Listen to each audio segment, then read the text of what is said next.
Assalamualaikum warahmatullahi wabarakatuh. Alhamdulillah syukranillah, salatan wa salaman ala rasulillah wa ala alihi wa ashabihi wa mawalahi amma ba'du. Sahabat Tasik Ngaji, semoga semuanya ada dalam lindungan Allah Subhanahu wa taala dan semoga semuanya ada dalam kesehatan. Amin ya Allah ya rabbal alamin. Sahabat, pada kesempatan ini saya akan menampilkan satu video yang mana video ini berisi tentang seorang perempuan yang katanya dulunya dia muslim kemudian dia murtad. Kenapa dia murtad? Katanya dia berdoa tapi tidak ada jawaban dalam doanya. Walaupun dia sudah melaksanakan sholat tahajud, sudah melaksanakan sholat yang 5 waktu.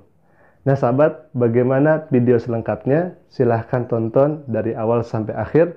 Dan sebelum dilanjut sahabat, saya haturkan terima kasih kepada sahabat yang telah ikut berpartisipasi dalam mendukung channel Tasik Ngaji ini.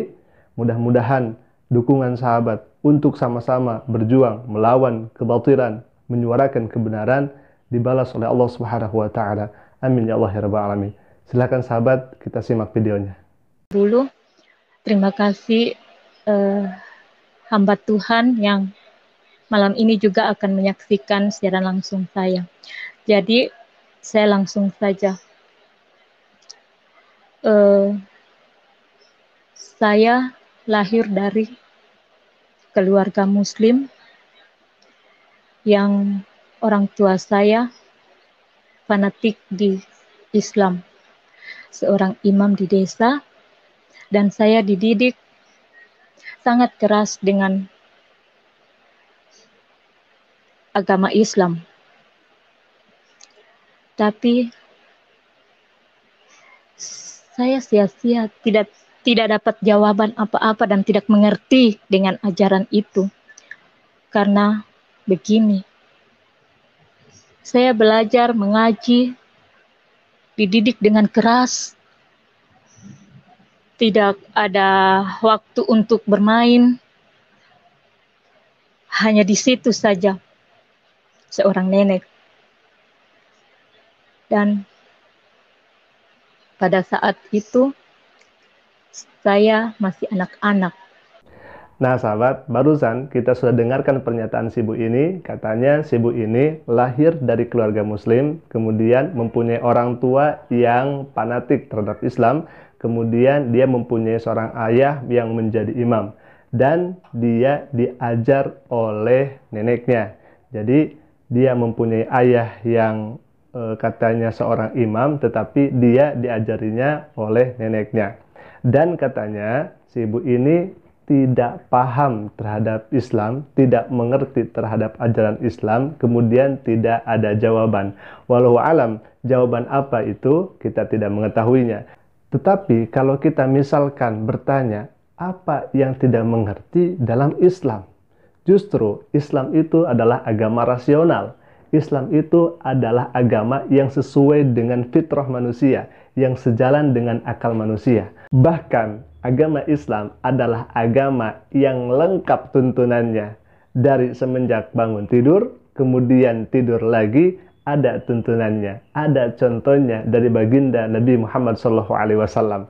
Salah satu contohnya, Nabi SAW memerintahkan kita atau menganjurkan kepada kita minum sambil duduk. Itu di samping sunnah Nabi, mengikuti Nabi SAW, ternyata dari segi medis sangat dianjurkan. Karena tatkala kita minum sambil duduk, itu akan berdampak kepada kesehatan kita. Katanya di dalam tubuh kita itu ada springer. Ketika kita minum sambil duduk, maka springer itu akan bekerja dengan baik. Artinya kotoran-kotoran yang ada di air itu akan tersaring dan akan terbuang. Berbeda dengan kita minum sambil berdiri. Itu dicontohkan oleh Rasulullah SAW, tatkala kita minum harus sambil duduk. Kemudian di samping itu Rasulullah SAW mengajarkan kepada kita untuk tidur nyerong ke samping kanan. Ternyata dari segi medis itu dikatakan bahwasanya kalau misalkan kita miring ke sebelah kanan tidurnya akan berefek kepada kesehatan jantung dan kepada kesehatan hati. Selanjutnya, Nabi Shallallahu Alaihi Wasallam mengajarkan kita agar kencing sambil jongkok. Ternyata dalam segi kesehatan, dalam segi medis akan menghambat terhadap penyakit kanker prostat. Nabi Shallallahu Alaihi Wasallam dulu belum ada sebuah penelitian ke arah sana, tetapi Nabi Shallallahu Alaihi Wasallam melalui wahyu dari Allah Subhanahu Wa Taala jadi mengetahui hal itu. Nah, sahabat, Islam itu hadir untuk mendatangkan solusi. Islam itu hadir untuk mendatangkan suatu kemanfaatan bagi kehidupan manusia. Jadi apa yang tidak mengerti dalam Islam? Kita lanjutkan lagi, sahabat. Setelah saya menjelang SMP, saya tidak ingin lagi mempelajari itu, karena dengan waktu juga, sekolah juga, kegiatan di sekolah, jadi ya lari dari nenek, karena ajaran nenek terlalu keras. Dan selama masa anak-anak itu kami tidak pernah bergaul dengan yang namanya orang Kristen. Puji Tuhan, saya setelah mengalami sakit, orang tua, saudara, bahkan anak-anak tidak pernah tahu, karena memang saya tidak ingin untuk memberitahu tentang apa yang saya alami, sakit, penyakit, penderitaan apa yang saya alami. Tetap saya sholat tahajud, sholat 5 waktu. Tapi apa jawaban yang saya dapat? Tidak ada. Di saat saya susah, di saat saya sakit, selalu bangun untuk sholat tahajud, karena setiap katanya sholat tahajud pasti ada jawaban dari Allah. Apa yang saya dapat? Semua itu tidak ada. Setelah itu, saya dijodohkan sama orang tua untuk menikah. Nah, sahabat, barusan kita sudah dengar pernyataan si ibu ini. Katanya, si ibu ini menjelang SMP, dia lari dari neneknya karena pengajaran neneknya itu keras. Nah, pertanyaannya, pengajaran yang seperti apa sampai-sampai pengajarannya itu disebut keras? Kalaulah disuruh ngaji atau disuruh sholat itu dianggap keras, berarti yang salah bukan neneknya. Karena itu merupakan kewajiban yang diperintahkan Allah dan Rasulnya, yakni melaksanakan sholat, kemudian thalabul ilmi untuk memahami agama. Berarti yang salah bukan neneknya. Yang salah adalah yang tidak mau melaksanakan kewajiban itu. Kewajiban yang Allah dan Rasulnya perintahkan. Kemudian si ibu ini tadi pernah mengalami sakit. Dan orang tuanya, saudaranya, kemudian anak-anaknya tidak mengetahui hal itu. Karena si ibu ini tidak memberitahu kepada mereka. Ya, bagaimana bisa tahu kalau misalkan si ibu ini tidak mengasih tahu? Tetapi yang paling menarik di sini adalah si ibu ini tidak mengasih tahu tentang penyakitnya kepada orang tuanya, kepada saudaranya, kepada anak-anak. Lalu kemudian tadi katanya dijodohkan. Nah, pertanyaannya, anak siapa yang tadi disebutkan oleh ibu itu? Kalaulah mungkin si ibu menjelaskannya dengan jelas, mungkin kita juga akan tahu. Atau mungkin ini kesalahan tatkala dia berkata. Setelah saya menikah, ya beginilah perjalanan hidup yang saya alami. Gagal di dalam rumah tangga setelah dapat anak kedua. Suami berpaling. Saya juga tidak tahu alasan apa. Menurut pribadi saya sudah baik, sudah turut kepada suami, tapi ya begitulah namanya laki-laki ya. Tiba-tiba saya pisah dengan suami, saya menghidupkan anak perempuan 2 pada usia masih anak-anak. saudara, orang tua, tidak ada yang mendukung saya untuk pisah dengan bapaknya anak-anak. Tapi penderitaan yang saya alami sama dia luar biasa.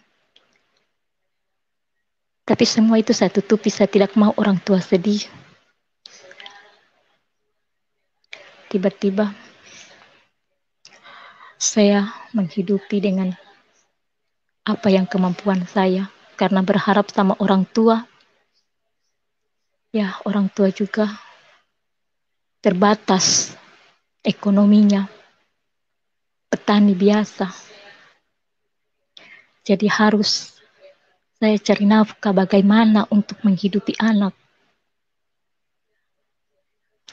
Mau mengharap sama keluarga, saudara, tidak bisa. Tidak ada yang mendukung. Tidak ada yang mau menolong.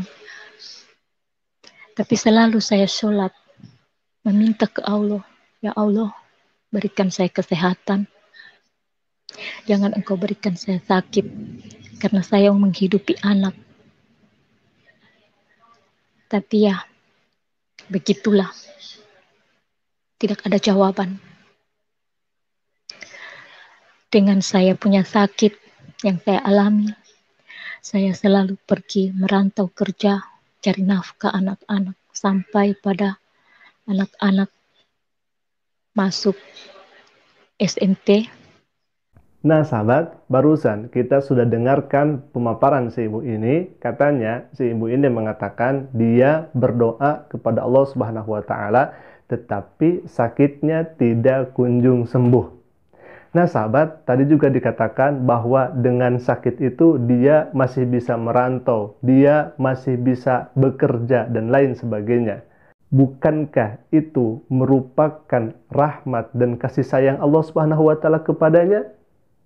Karena tidak sedikit di antara kita ada orang yang sakit kemudian tidak bisa melaksanakan aktivitas, bahkan tidak bisa bekerja. Nah, si ibu ini di samping dia sakit tetapi dia bisa bekerja. Itu merupakan anugerah yang Allah berikan kepadanya. Walaupun sakit tapi dia bisa bekerja. Bukankah itu merupakan kasih sayang dari Allah Subhanahu wa Ta'ala? Nah, perlu kita pahami bahwasanya sakit bagi orang yang beriman, bagi orang yang taat kepada Allah Subhanahu wa Ta'ala, itu merupakan ujian yang datang dari Allah Subhanahu wa Ta'ala. Karena tidak ada satupun yang hidup di muka bumi ini kecuali itu akan diuji oleh Allah Subhanahu wa Ta'ala. Sebagaimana Allah Subhanahu wa Ta'ala berfirman dalam surat Al-Baqarah, faqala ta'ala, a'udzubillahi minasyaitonirrajim, وَلَنَبْلُوَنَّكُمْ بِشَيْءٍ مِّنَ الْخَوْفِ وَالْجُوعِ وَنَقْصٍ مِّنَ الْأَمْوَالِ وَالْأَنفُسِ وَالثَّمَرَاتِ وَبَشِّرِ الصَّابِرِينَ الَّذِينَ إِذَا أَصَابَتْهُم مُّصِيبَةٌ قالوا إنا لله وإنا إليه راجعون. Nah sahabat, jadi menjadi suatu kepastian orang yang beriman, orang yang hidup di muka bumi ini pasti akan ada ujian dari Allah Subhanahu wa Ta'ala. Nah, tatkala kita diuji oleh Allah Subhanahu wa Ta'ala, maka kita jangan buruk sangka kepada Allah Subhanahu wa Ta'ala, jangan suudzon kepada Allah Subhanahu wa Ta'ala, karena setiap ujian yang Allah berikan kepada kita itu pasti tidak akan di luar batas kemampuan manusia. Sebagaimana Allah Subhanahu wa Ta'ala berfirman, la yukallifullahu nafsan illa wus'aha. Kemudian tatkala kita berdoa kepada Allah Subhanahu wa Ta'ala, kita harus mengetahui terlebih dahulu tentang hal-hal yang akan menjadikan doa kita itu terhalang kepada Allah Subhanahu wa Ta'ala. Artinya tidak akan diijabah oleh Allah Subhanahu wa Ta'ala. Apa saja itu? Yang pertama, tatkala kita berdoa kepada Allah Subhanahu wa Ta'ala, hati kita tidak sungguh-sungguh atau cenderung lalai kepada Allah Subhanahu wa Ta'ala. Yang kedua, tergesa-gesa atau isti'jal. Jadi dia ingin cepat diijabah, kemudian tatkala belum datang ijabah Allah Subhanahu wa Ta'ala, dia merasa putus asa.